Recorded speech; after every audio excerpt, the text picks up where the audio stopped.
পুরান ঢাকার ইসলামবাগে ভয়াবহ আগুনে পুড়ে গেছে প্লাস্টিক কারখানা, গুদাম, আবাসিক ভবন সহ বেশ কিছু স্থাপনা। ভয়াবহ এই আগুনে কয়েক কোটি টাকার ক্ষয়ক্ষতি হয়েছে বলে দাবি স্থানীয়দের। মামার বাড়ি এটা, মামার বাড়ি। আমরা একটু দিল দিল করে মামা বাড়ি করছে, আমরা দেখতাছি সব সাংবাদিক মানে বিস্তারিত থেকে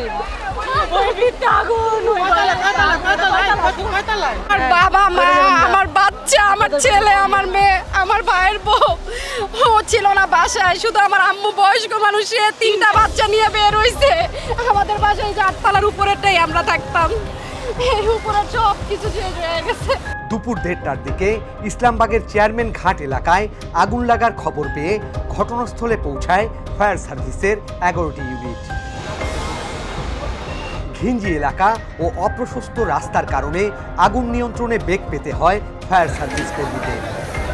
অবশেষে প্রায় 3 ঘন্টার চেষ্টায় নিয়ন্ত্রণে আসে আগুন। এখানে দেখলাম হলো আমাদের পাশের কারখানা, 2টা কারখানা আগুন, একটা কারখানা আগুন ধরছে, একটা কারখানা আগুন ছড়াইতে বাতাসের কারণে চারো সাইডে আপনার আগুনটা বাড়তেছে। কিন্তু আমারও কারখানা ছিল একবারই পরে, কিন্তু আল্লাহ আমাকে বাঁচাইছে, আমার কোনো ক্ষয়ক্ষতি হয় নাই। তো এইখানে অনেক ক্ষতি হয়েছে। আমার এক মামা আছে উজ্জ্বল, ওনার কারখানা অনেক মাল ছিল, অনেক পর্যাপ্ত পরিমাণ মাল ছিল। ফায়ার সার্ভিস জানায় আগুনের কারণ ও ক্ষয়ক্ষতির পরিমাণ তদন্তের পর জানানো যাবে। আর আপনি যেটা প্রশ্ন করেছেন যে এটা একটা আবাসিক এলাকা, আসলে আপনি আমার চোখে দেখেন, আমার চোখ দিয়ে আপনারা দেখেন, সেফটির চোখ দিয়ে দেখেন, আবাসিক এলাকার চোখ দিয়ে আমরা ঢাকায় থাকি, দেখেন যে এটা কি আবাসিক এলাকা না বাণিজ্যিক এলাকা, আসলে এটা কি এলাকা, কি ধরনের বিল্ডিং, নিচে আপনার 1তলা ইট, তারপরে টিন দিয়ে আবার 4তলা।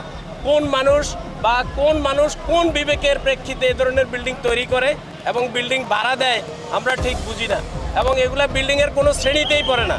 আমরা যদি বাংলাদেশ ন্যাশনাল বিল্ডিং কোডের কথা বলি, সেফটির দিক থেকে যদি বলি, এগুলা কোনো বিল্ডিংয়ের আওতায় পড়ে না। আগুন আমাদের পুরোপুরি নিয়ন্ত্রণে আছে, আগুন আর বাড়ার কোনোই সম্ভাবনা নেই।